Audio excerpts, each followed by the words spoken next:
नमस्कार मित्रांनो. लग्नानंतरची ती पहिली रात्र. तिच्या जवळ नवरा म्हणून जो पुरुष होता त्याच्या जवळ येण्याचा तिचा तो पहिलाच अनुभव होता. त्या रात्रीविषयी तिच्या मनात काही वेगळ्याच कल्पना होत्या. काहीशा अस्पष्ट आणि स्वप्नाळू अशा कल्पना होत्या.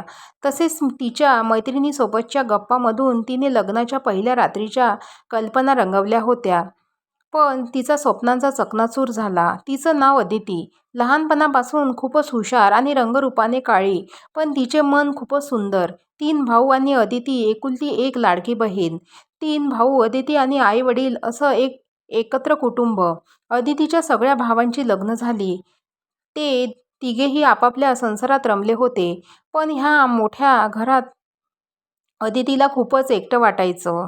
कॉलेजच्या दिवसांमध्ये आणि पुढे नोकरीच्या ठिकाणी ती मुलामुलींमध्ये जिवलग मैत्री बघायची.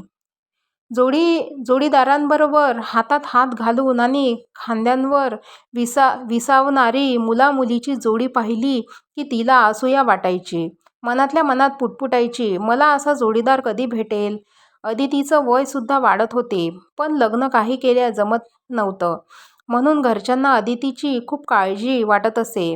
अदितीला एकटेपणाने घेरले होते. अदिती स्वतःहून नकार कधीच सांगत नसे, पण तिला बघूनच मुले तिला नकार देत असे. अदितीच्या मनात नेहमी एक प्रश्न यायचा की मी रंगरूपाने काळी असल्यामुळे माझं लग्न जमत नसे. पुरुष अशा काळ्या मुलीचा तिरस्कार का करतात? माझं रंगरूप बघता घरच्यांना माझ्यासाठी जोडीदार पाहणं कठीण जात असेल का? मी आयुष्यभर लग्न न करता राहू का? मला कधीच लैंगिक सुख आयुष्यात मिळणार नाही का? असे प्रश्न अदितीला भंडावून सोडायचे. अखेरीस 35व्या वर्षाच्या अदितीला एका 40 वर्षातल्या किशोरने अखेर पसंत केलेच. घरातील अगदी सगळेच आनंदी झाले. अदितीच्या चेहऱ्यावर हसू उमटले. बऱ्याच वर्षांनंतर आई वडिलांची काळजी मिटली. पण कोणाकोणाला थोडीच माहीत होते की हा आनंद अदितीच्या चेहऱ्यावर फार काळ टिकणार नव्हता. ते रीतसर पद्धतीने लग्नाची बोलणी झाली. मोठ्यांची बोलणी झाल्यानंतर अखेरीस किशोर आणि अदितीला एकांतात वेळ घालवायला मिळाला. किशोर एक इंजिनियर होता आणि सरकारी कर्मचारी. मुंबईसारख्या शहरात स्वतःचा मोठा फ्लॅट. अदिती आपल्या जोडीदाराला बघून खूपच उत्साही होती. किशोर मात्र अदितीपासून 2 हात लांबूनच बोलत होता. अदितीने आपल्या सर्व भावना किशोरला सांगितल्या, पण त्याने तिला काहीच प्रतिसाद दिला नाही. उलट किशोरला तिच्या बोलण्यामध्ये काहीच रस नव्हता. हे बघून अदितीला सुरुवातीला थोडं वेगळंच वाटलं. याबद्दल अदितीने आपल्या आईला सुद्धा ह्या सर्व गोष्टी सांगितल्या.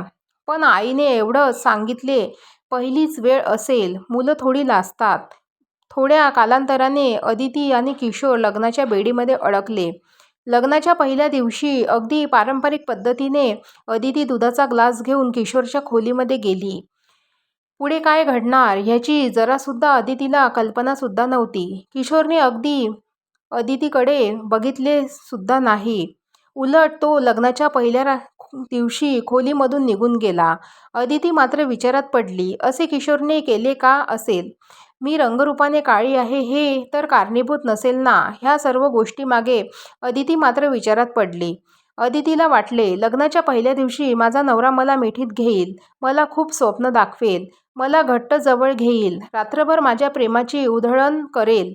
पण असे काहीच झाले नाही. किशोरने असे वागून अदितीला प्रचंड गोंधळात टाकले. दुसऱ्या दिवशी अदितीने किशोरला विचारले, तब्येत तर तुमची बरी आहे ना? त्यावर किशोरने हो असे उत्तर दिले आणि तिथून निघून गेला. अदितीला अगदी कळेनासे झाले.